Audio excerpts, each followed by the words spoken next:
One evening, her water broke. There wasn't time to get help. He delivered the child and laid him in a manger. Not your normal Super Bowl commercial. We'll tell you about the unusual way God's message is being spread during this weekend's big game. Catholics in the world's youngest country gleeful about their visit from Pope Francis. Highlights of his trip to South Sudan ahead. International aid floods into the region as the death toll mounts in Turkey and Syria after a devastating earthquake.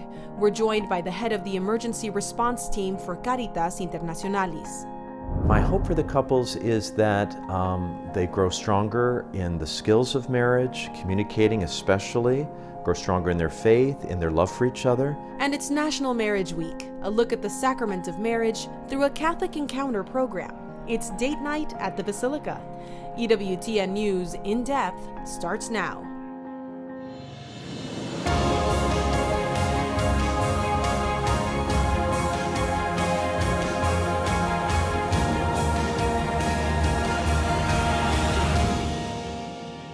This is the first time to our knowledge that a message about Jesus will be visible in the Super Bowl. Are you ready for some football? Are you ready for some Jesus? Welcome to EWTN News In Depth. It's Super Bowl weekend, so we couldn't resist kicking off the program with sports as we all get ready for the big game between the Philadelphia Eagles and Kansas City Chiefs. And yes, there is a religious angle to Super Bowl 57. And as is often the case with the Super Bowl, it's all about the commercials. Reporter Mark Irons has our story.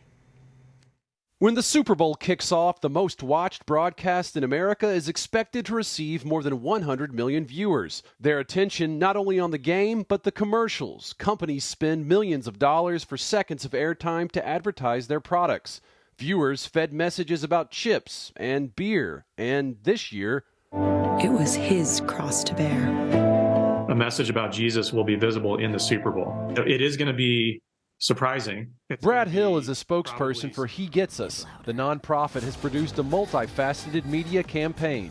To our knowledge, this is the biggest faith-related campaign in history. Hill says it seeks to reintroduce the culture to the radical love of Jesus. 2 fresh ads will be released nationally during the Super Bowl, but the campaign isn't new. A rebel took to the streets. He recruited others to join him. Videos circulating since last year, including this one showing 87 million views on YouTube. But they weren't part of a gang spreading hate and terror.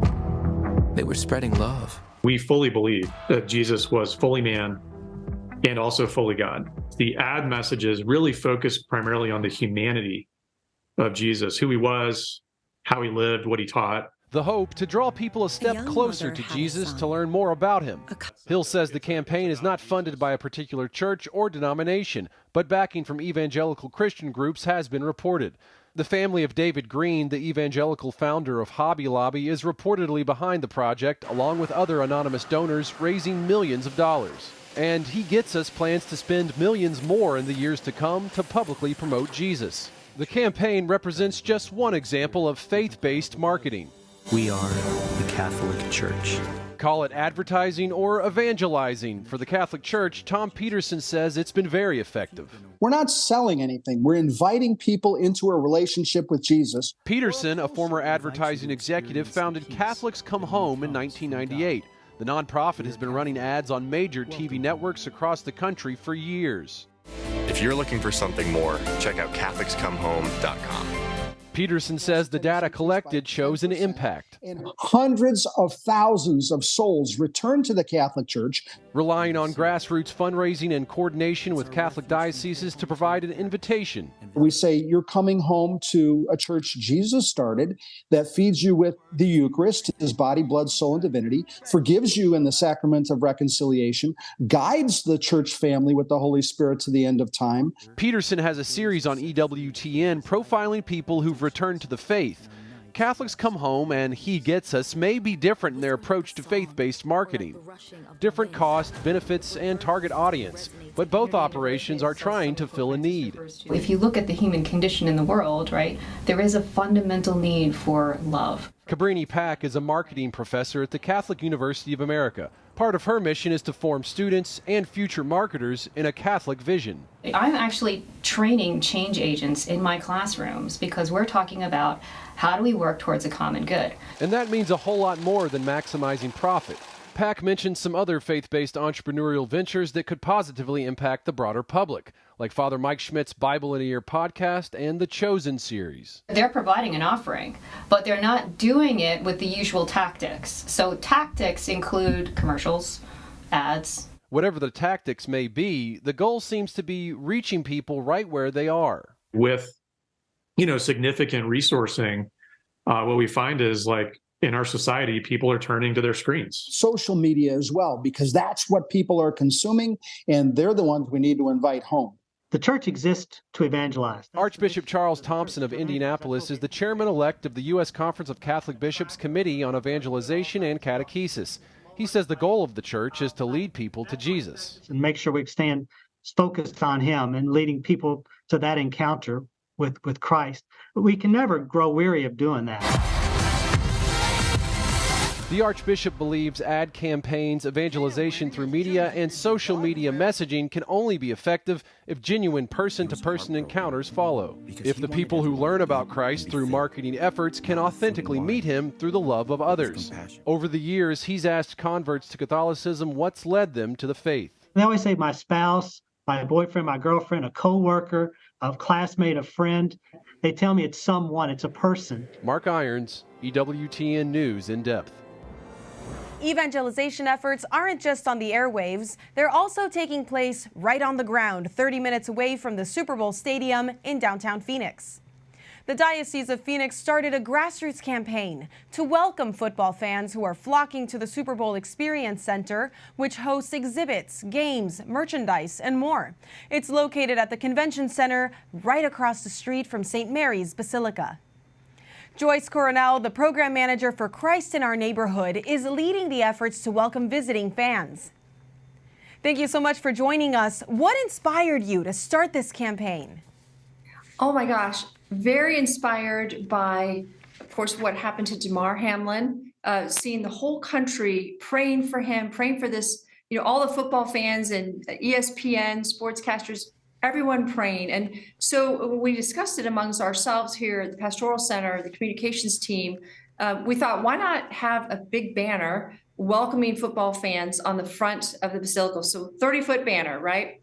But then from there, we thought, let's do more. Let's do more. Let's offer sacramentals. Let's offer information. Let's evangelize. Let's put a confessional on the street. So that's what we've done. We actually have a confessional there, a big wooden screen with a grill and a kneeler.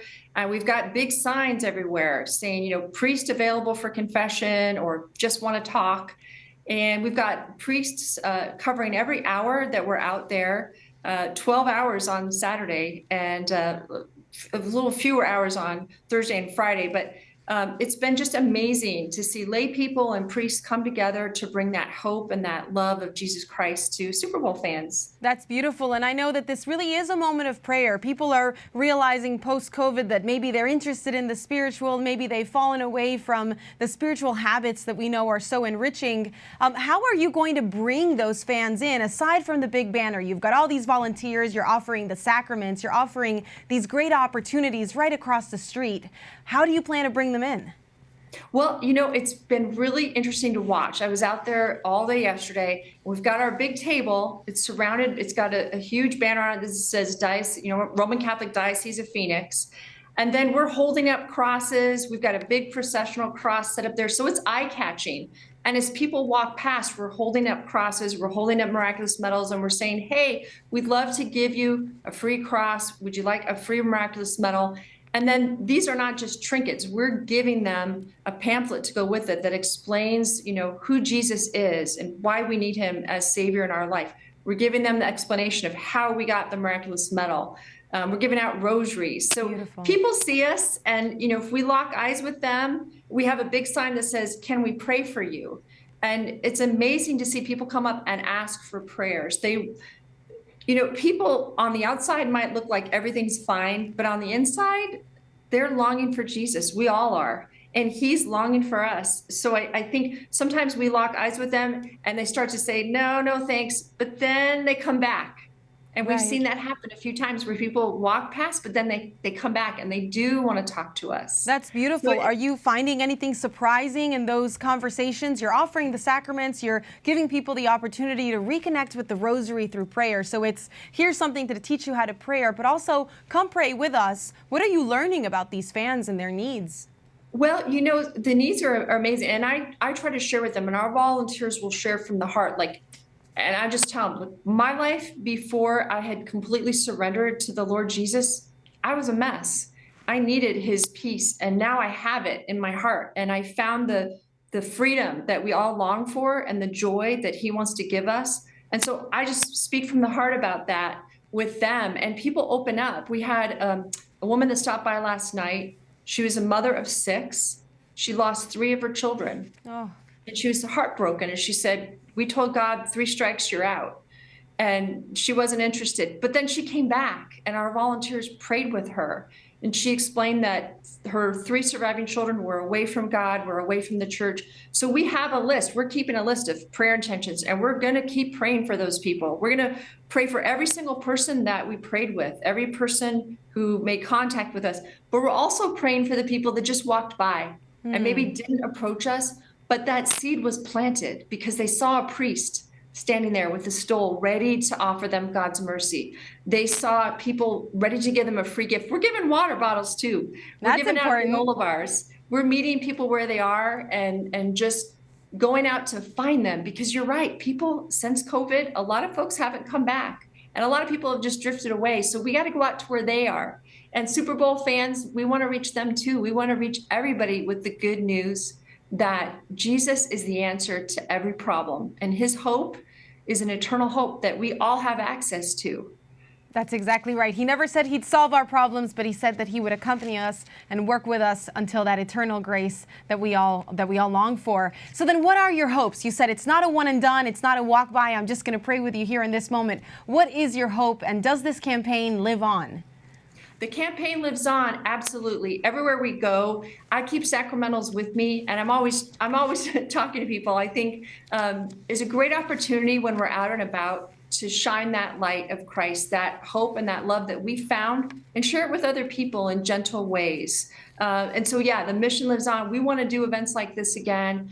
I'm very grateful to St. Paul Street Evangelization. I went to their conference last summer and learned how to do this. Brought it back here. There were already teams here in our diocese doing it. So we joined their efforts, and we do hope that every person that we spoke with will think about the Lord and will think about really giving their heart entirely to him and surrendering their heart and having that wonderful peace that we have when we know Jesus. Absolutely. That's what we want for every single person. The ones that didn't stop by, same thing. We're hoping that we planted that seed and that they'll think about God and they'll realize they have a place in their heart that can never be filled until it knows him. That's exactly right. Well, we hope that the impact is even greater than you ever imagined, and we'll be praying for your efforts. Thank you so much. Thank you. Thank you very much. The competition this Super Bowl weekend is not confined to just the football field. Catholic leaders in Philadelphia and Kansas City have something to say about the big game, too. We don't report rumors here, but we understand there might just be a bet involved. That's ahead. Plus, we turn to serious matters, important global events, when EWTN News In Depth returns. Pope Francis wraps up his trip to Africa, where the crowds greeted him with massive enthusiasm. We'll put the pontiff's years of global travel in perspective. Insight from the Wall Street Journal's Vatican correspondent.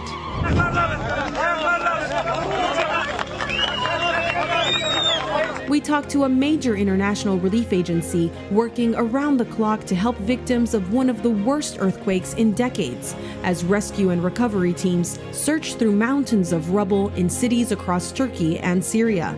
It's so important to take the time to go out on a date and to work on your marriage. And later, faith as the key to a successful marriage.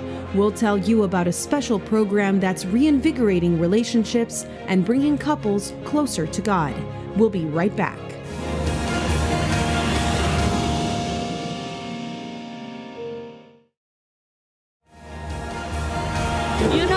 the time when he passed through, my tears was flowing because seeing a Pope always in a picture, but today seeing him with my own eyes, I was shed down, my tears was flowing.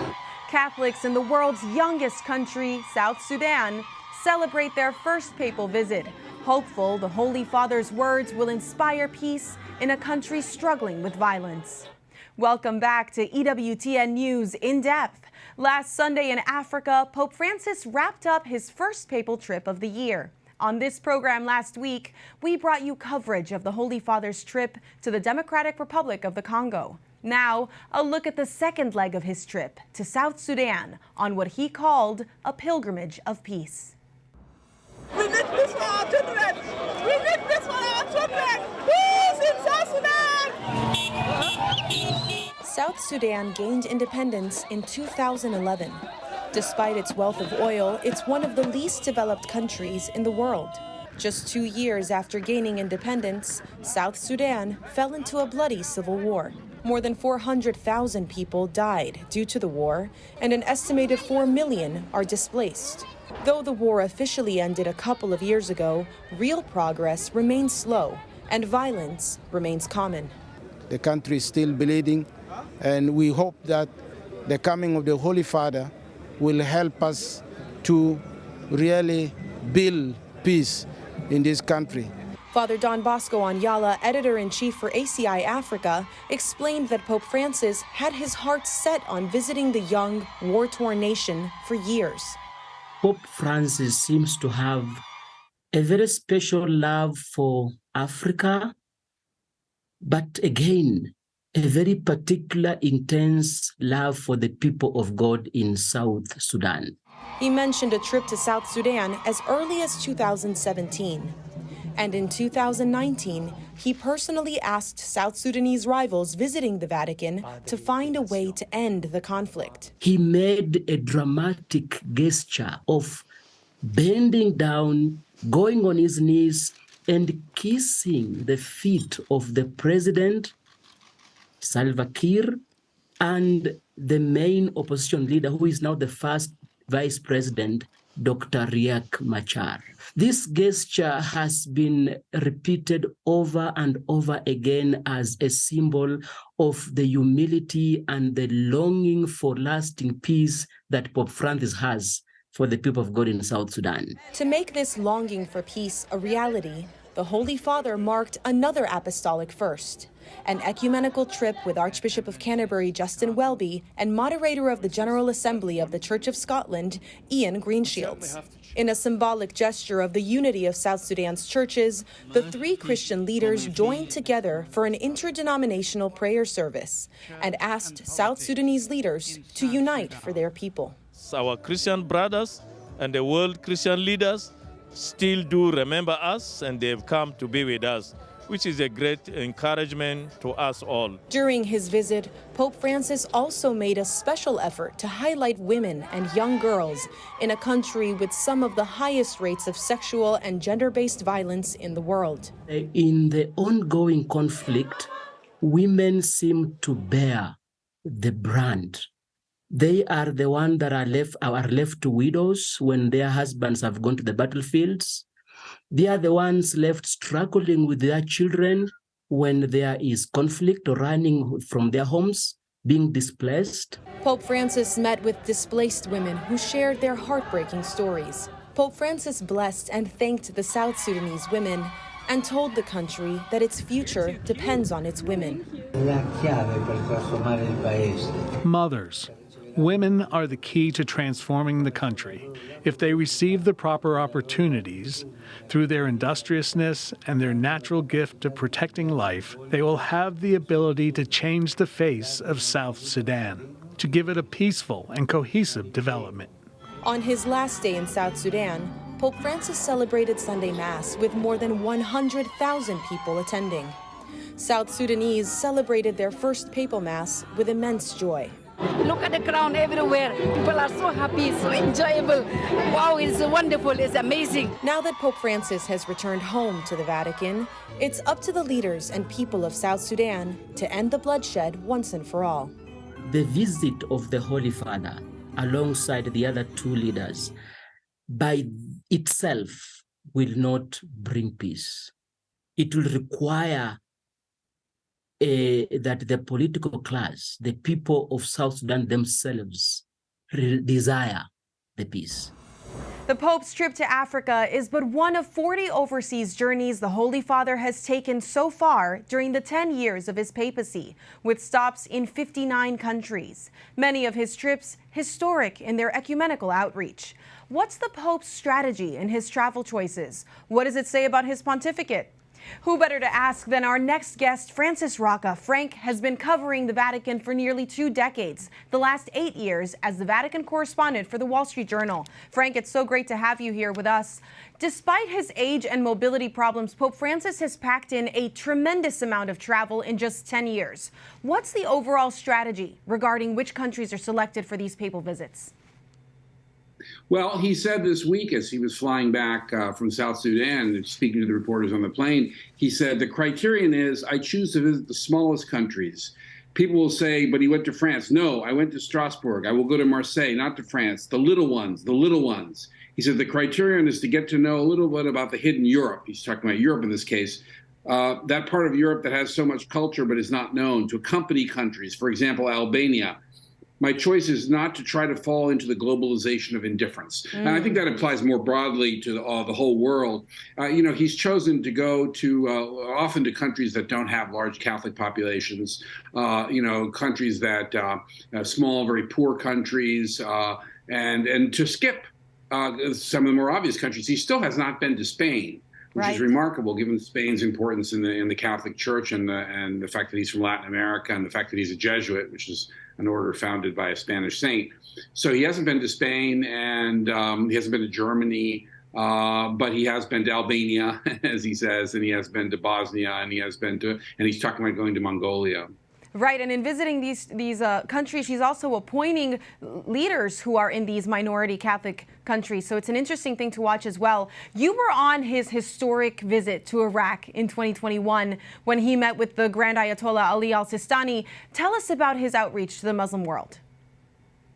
Well, that's right. That's been a major theme of his papacy, of his pontificate. Absolutely. He's made a great friendship with the head of the rector of Al-Azhar University in Cairo, and as you mentioned, he met with a Shiite leader there in Iraq. That's been a big emphasis of his. That trip was also noteworthy because, of course, it's hard to remember now, but hardly anybody was traveling. This was early 2021, and people were afraid of COVID, and of course there was fear of violence there when we went on that trip, and all the security people said this is a high-risk trip, but he went anyway. Absolutely. And so he's not afraid of high-risk trips, and he's not afraid to ask for mercy and to seek forgiveness. It's a big theme of his reconciliation, and he did last year in Canada when he was meeting with the indigenous population there. What does a visit like that tell us about his papacy? Well, that was a remarkable trip because it was for anybody who's been on these things, on these papal trips, there's usually a sort of a joyous aspect, celebratory aspect, but this was very somber. He was there to apologize, and he did so over and over again. And certainly, obviously, members of the church were happy to see him, but the reception, even on local media, everyone was. It was an overall mood of skepticism, a real somber mood. I think the spectacle of the Pope in his wheelchair going there and saying he was sorry for the abuses of the indigenous peoples over the centuries, also in some cases with the participation of the Catholic Church, that I think that did have an impact, but it wasn't the usual joyous papal trip that you get, especially in Christian countries. That's right, an image of great humility, but also with the dwindling Catholic population there's a reason that you might assume Canada would be a priority for him. Another place that is a priority, even though some like to say that he's at odds with this country, is the United States. He's visited the U.S. once, speaking to a joint session of Congress in 2015, and he has many friends, but also many vocal critics in the U.S. Do you think he'll come again? And do you think that he has some objectives in pastoring and being pastoral to the U.S. community? Well, I doubt that he will come to the United States again. But then with this Pope, you never want to say never because he'll always surprise you. I think one thing that was interesting about that trip is he'd agreed to come for the World Meeting of Families And then at the very close to the last minute, he tacked on Cuba. Cuba is actually the first stop. So it became a trip to Cuba and the United States. And he'd been instrumental, of course, in brokering an agreement between Cuba and the United States to improve their relations. But one couldn't help thinking that he was trying to remind the United States, too, you're not alone even in your hemisphere, and, you're part of a bigger picture. Definitely trying to do that. And the Pope, and when you speak about Cuba, he's had different strategies in dealing with communism in Cuba and in China, as well as with the war in Ukraine. How would you characterize this papacy's outreach and approach to dictatorships?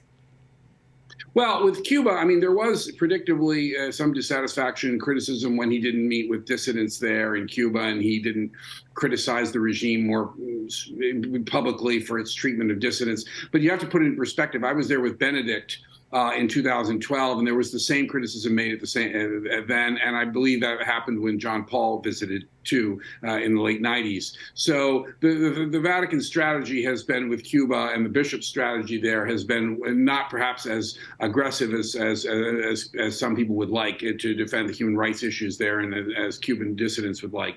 So with regard to China, of course, that's even more controversial. The Vatican has made a deal on the appointment of bishops, which basically shares that responsibility with the Chinese government, and some people say that hasn't worked out. There haven't been really hardly any bishops named under this new approach, under this new deal, just a few, and so some feel that perhaps it was a mistake. But the Pope's view clearly is that it's a long game, and he thinks this is going to be worthwhile in the end. That's right, even though he has expressed some frustration in his dealings with China.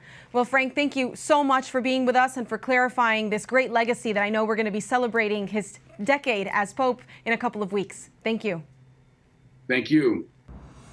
There's much more ahead on EWTN News In Depth. Turkey and Syria assess earthquake damage as thousands are believed dead and thousands more are left homeless in freezing winter temperatures. President Biden shares his priorities for the nation in the State of the Union address. And the latest on those imprisoned Catholic clergy in Nicaragua. Top headlines are next in the Week in Review.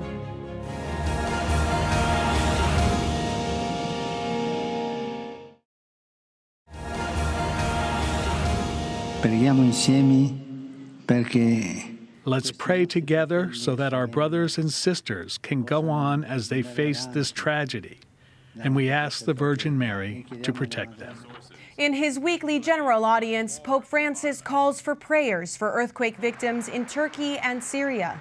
This as the staggering death toll from Monday's massive earthquake and aftershocks continues to rise. News about the magnitude 7.8 quake tops the Week in Review. The numbers keep rising every day, but at the time that we record this program, more than 21,000 people have died, more than 70,000 others injured in one of the region's worst earthquakes in decades.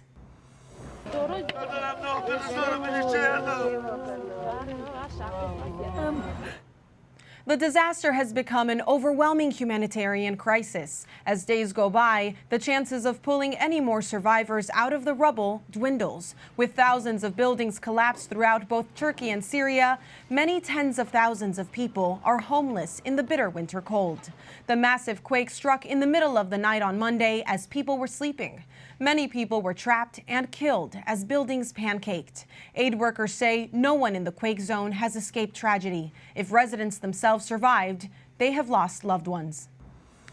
Turkish President Erdogan has appealed to the world for humanitarian aid. The destruction stretched hundreds of miles across southeastern Turkey and into northwest Syria. Many Turkish residents have criticized the Turkish government for its response to the crisis, saying rescuers were slow to arrive. Erdogan has acknowledged shortcomings in the rescue response. And while there has been attention to the cities, many fear the death toll will continue to spiral upwards as search teams reach outlying rural areas. While international relief is ramping up in efforts to get aid to Turkey, getting help to hard-hit areas like this in Syria is complicated because of the long-running civil war there. Millions of war refugees live in the quake zone. They're already dependent on humanitarian aid. Because of the civil war, there's only one border crossing open between Turkey and northwest Syria in the conflict zone, and it was damaged during the earthquake. It wasn't until Thursday that the first UN relief convoy was able to get into the region. Caritas Internacionalis is one of many relief agencies responding to this disaster. It's a confederation of Catholic relief, development, and social service organizations. John Coughlin is the team leader for the emergency response team. He joins us now. John, thank you so much for joining us. What do the efforts of Caritas look like on the ground in Turkey and Syria? Do you have boots on the ground in these countries? Thanks, Montse. Yes, we do. Again, we have National Caritas in both countries, and they're doing their best to meet the needs in this absolutely catastrophic crisis. Again, it's not only one earthquake, it's two earthquakes. And, we're dealing with, deaths that are going over 21,000 people already. And I think, what we're getting from the teams is that, this is only a small snapshot of what's happening. So I think we're going to be facing a really difficult situation and a really long-term response. Absolutely. And as you mentioned, the situations are very different and the numbers are devastating. The situations in Syria and Turkey, they do differ. Two earthquakes, but two very different in-country situations. For instance, the death toll, severity, and the damage or the relief efforts must be different because of that. What can you tell us?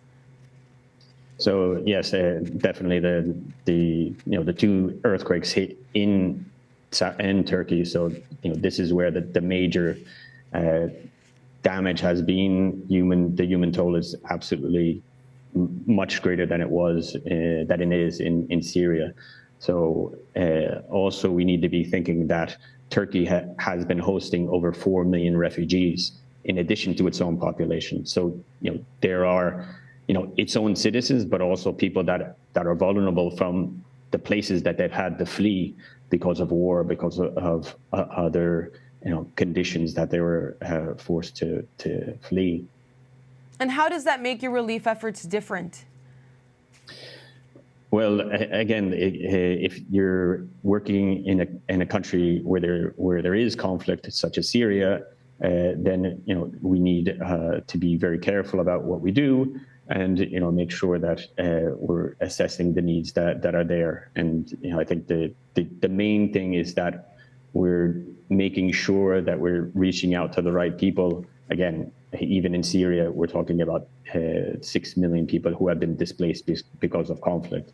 So you not only have a critical situation because of the economy, because of conflict in Syria, but also this natural disaster that's happened on top of these crises. What did your efforts in Syria look like before the crisis?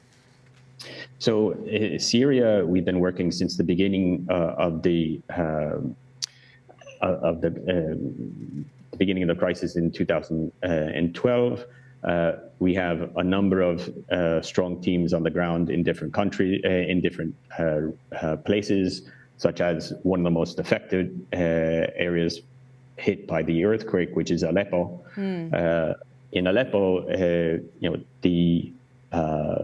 will be distributions today of mattresses and warm things to keep people sheltered, at least to some extent, because again, this is it's in winter, it's freezing, and in some places there is snow, so Wow. People are on the streets, and where there is where they have been given tents, there are tents, or they're just sleeping in the open. So it really is a dramatic situation, and survival is really a difficult thing. Right. They're cold, they're hungry, but Caritas says that it also serves the whole person. What's the spiritual dimension here? How do you serve people spiritually?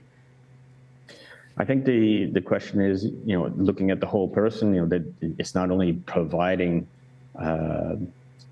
goods, it's not only providing food, it's not only providing, let's say, household items or blankets. It's again, dealing with this person as a human being, dealing with this person not as somebody that's receiving that, but somebody with feelings, somebody that with a life that really needs the attention of others. To feel the warmth of others, to feel people's reaching out to them. Again, I think this thing this idea that Pope Francis has put out of reaching out to the peripheries and really seeing the human face is part of what makes Caritas different to other aid organizations.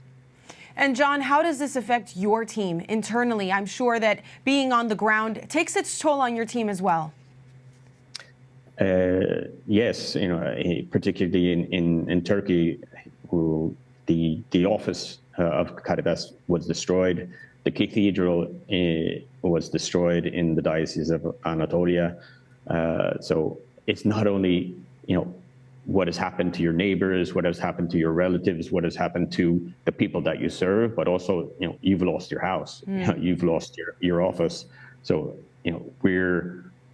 we've finally reached the diocese, and we're looking at, okay, well, how do we set up an office? What are the buildings that we can use as warehouses where we can put in relief items? The challenges, again, it's really, yes. Yeah, exactly. That come with staging your relief efforts. Well, we will be praying for you, and I know that all of our viewers thank you in advance for everything that you do and will continue to do to help everyone in Syria and in Turkey. Thank you so much, John. Thank you, Montse. Thanks very much. If you're looking for a way to help the earthquake victims and are interested in this Caritas mission, you can find out more at caritas.org. The U.S. Agency for International Development activated locally based disaster resistance teams in the hours following the earthquake. President Joe Biden spoke with President Erdogan on Monday, expressing his condolences and pledging his support to aid to the NATO ally. Wednesday, 2 search and rescue teams arrived from the U.S., consisting of structural engineers, doctors, and technical search specialists. Some 160 personnel and a dozen rescue dogs are helping in rescue efforts. 170,000 pounds of humanitarian equipment, including generators, medical supplies, concrete breakers, and water purification systems, were also flown to Turkey. The disaster in Turkey and Syria was not mentioned during President Biden's State of the Union on Tuesday. Biden focused primarily on domestic policy, including infrastructure, the economy, and healthcare. He pressed Republicans multiple times to work with him to finish the job of rebuilding the economy and uniting the nation. In his address, meant to reassure a country fraught with pessimism and political divisions, he drew a raucous response from Republicans when he alleged some in the GOP want to end Social Security and Medicare. Instead of making the wealthy pay their fair share, some Republicans want Medicare and Social Security to sunset. I'm not saying it's a majority. Let me give you, anybody who doubts it, contact my office. I'll give you a copy. I'll give you a copy of the proposal. The president briefly mentioned codifying abortion federally and also discussed the need to end police violence in the wake of the death of Tyree Nichols, who died 3 days after being beaten by 5 Memphis police officers. Nichols' mother and stepfather were in the visitors gallery during the address. Ukraine's President Volodymyr Zelensky gave a speech to the British Parliament this week to request more aid in a surprise visit on Wednesday. It was his second foreign trip since the war broke out a year ago. He made a direct plea for more heavy weaponry, including fighter jets. Britain's Prime Minister Rishi Sunak implied that there would be no guarantee on jets because of the years of training it takes to learn how to fly the sophisticated aircrafts. His government is, however, accelerating the delivery of other military equipment to Ukraine. Zelensky then quickly flew to Paris to meet with French and German leaders before heading to Brussels.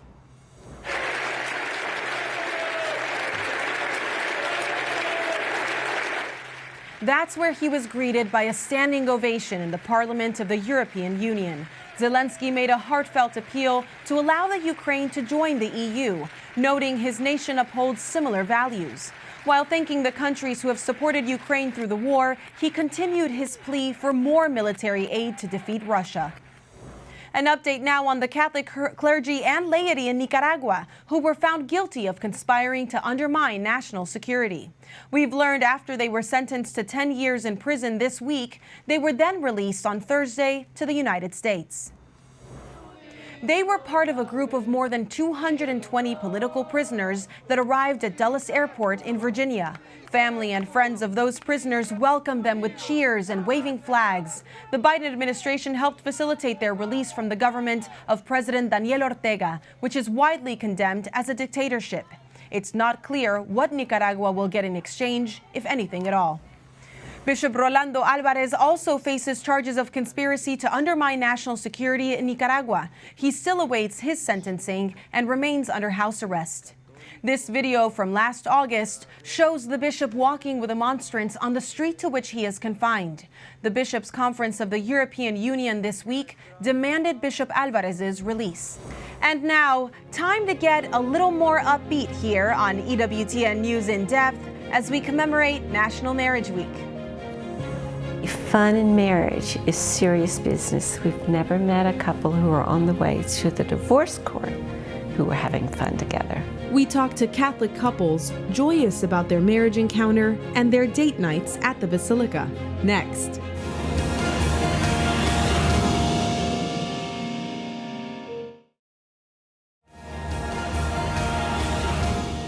We're just days away from St. Valentine's Day, and that day commemorating love coincides with National Marriage Week and World Marriage Day on Sunday. What a great time to take a look at the sacrament of marriage and the Catholic Church's desire to build a culture of life and love between husband and wife. Roselle Regis talked to couples deepening their marriage commitment through Christ in this Catholic Life report. Define love. To will the good of another. Our number one rule was to lead each other to heaven. And that's the best good I can think of. In the Catholic Church, marriage is much more than a lifelong commitment of faithful love. Marriage is a covenant between a man and a woman who give themselves to each other and to God. Father Edward Hathaway has served as the rector of the Basilica of St. Mary in Alexandria, Virginia since 2015. One of his goals has been to create a program to strengthen marriages in his parish. As a pastor, it's of great interest for me and responsibility for me to help those marriages be strong and vibrant, joyful places where children are raised and receive catechesis in the faith. This comes at a time when sacramental marriages have declined 70% in the U.S. alone since 1969, even as the number of Catholics in the country has grown significantly. Just last year, Pope Francis called for a lengthier and more effective catechesis in preparation for marriage. The Holy Father said the Church must walk closely with couples toward marriage, as many couples, he noted, only receive superficial preparation before their wedding. Titled Catechumenal Pathways for Married Life, the 97-page document is designed to help young people understand the sacrament, prepare engaged couples for marriage, and support newlyweds in the first years of their married life. Father Hathaway explains that holy marriage takes a lot of sacrifice, patience, self-reflection, and humility. With any vocation, you need to work at it. It doesn't just happen, great marriage. If you can pray out loud together, maybe kneeling together before you go to bed at night, praying the family rosary.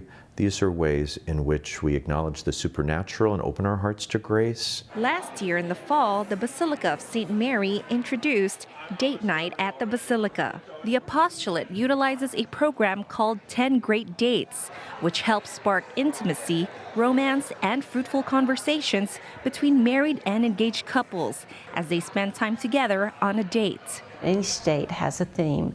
Starts with building a priority marriage, making your marriage a priority, learning to talk, managing your problems, your issues, conflict. Anger management, conflict.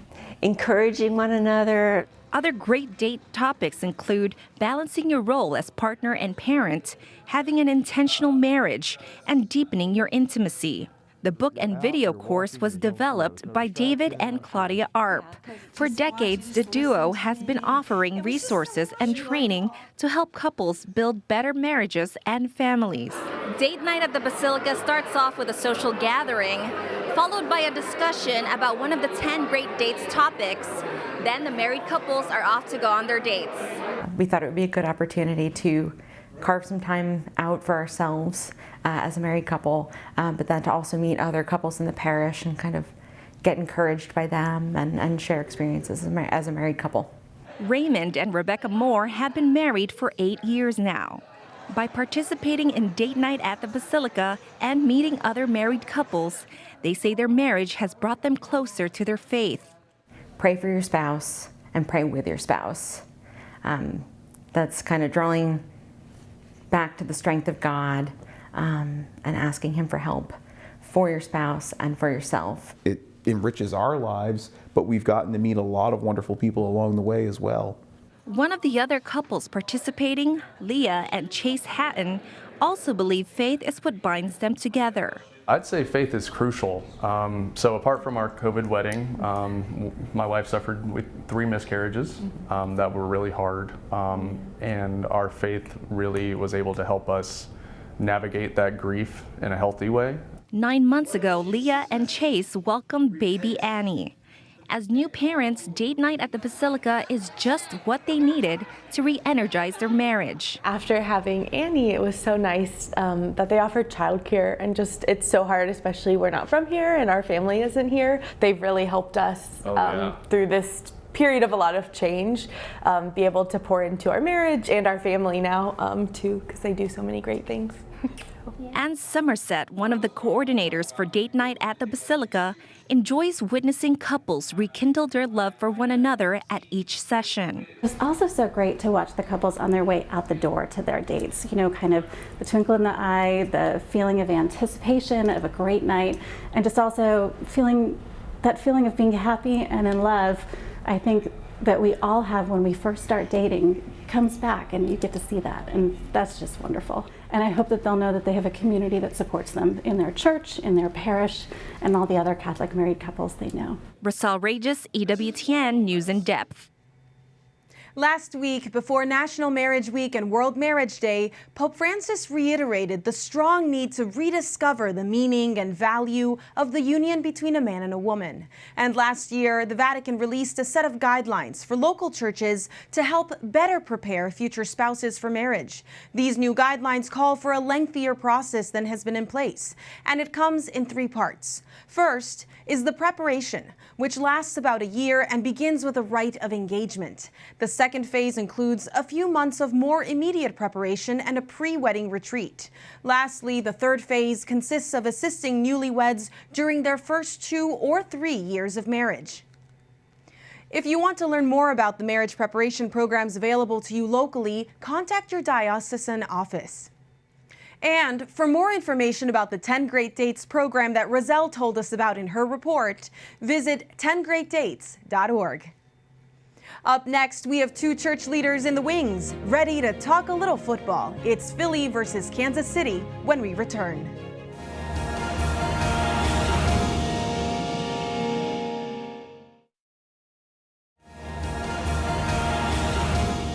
As we mentioned at the top of this program, the Kansas City Chiefs and the Philadelphia Eagles face off Sunday evening at the Super Bowl. And there's some spiritual heavyweights supporting each team. Archbishop Nelson Perez of the Archdiocese of Philadelphia and Bishop James Johnson of the Diocese of Kansas City, St. Joseph, Missouri, are each rooting for their teams to take home that Super Bowl trophy.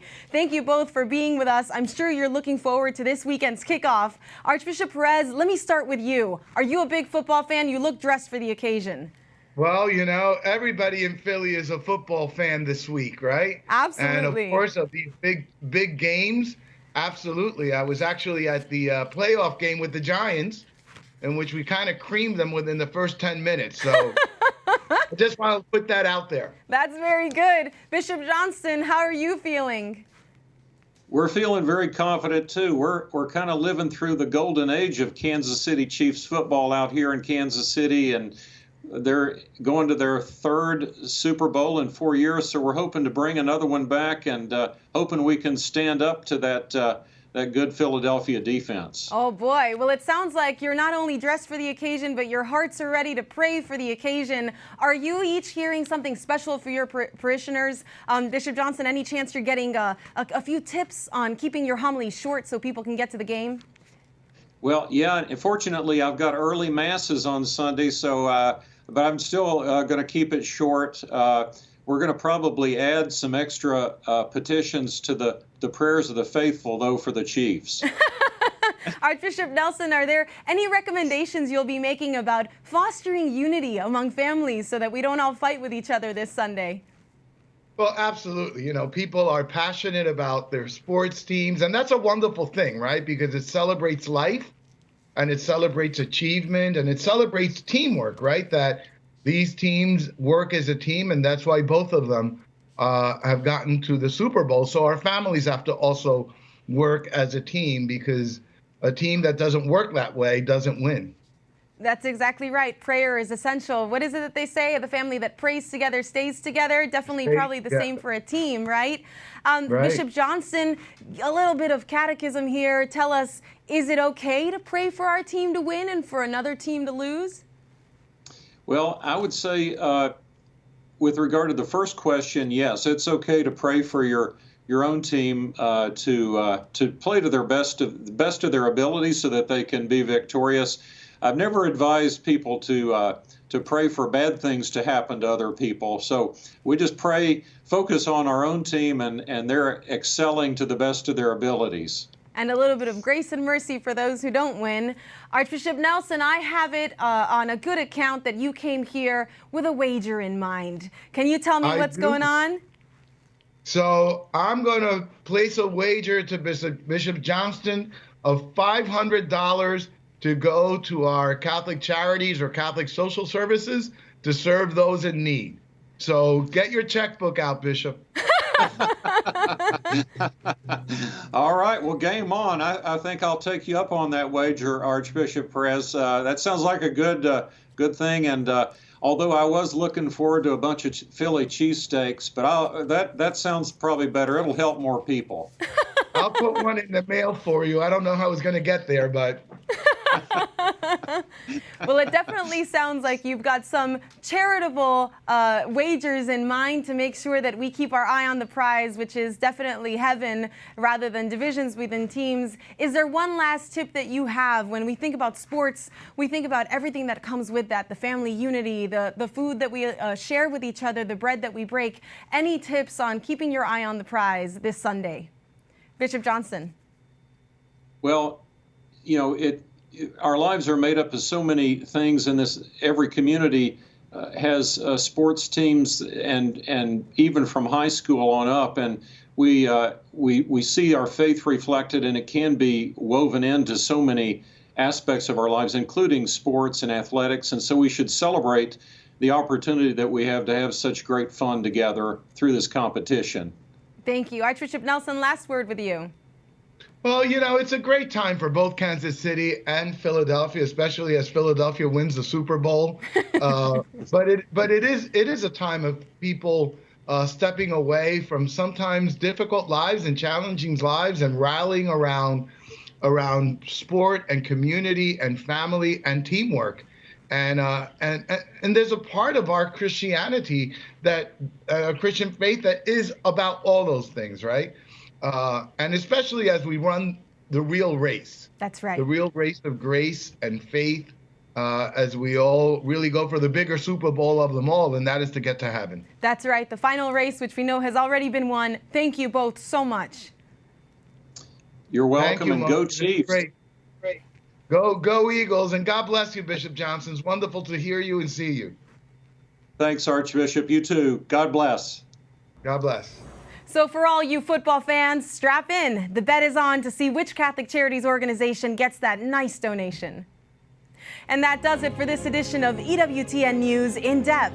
I'm Montse Alvarado. Join us again, same time next week for more news and information important to your Catholic life. See you then.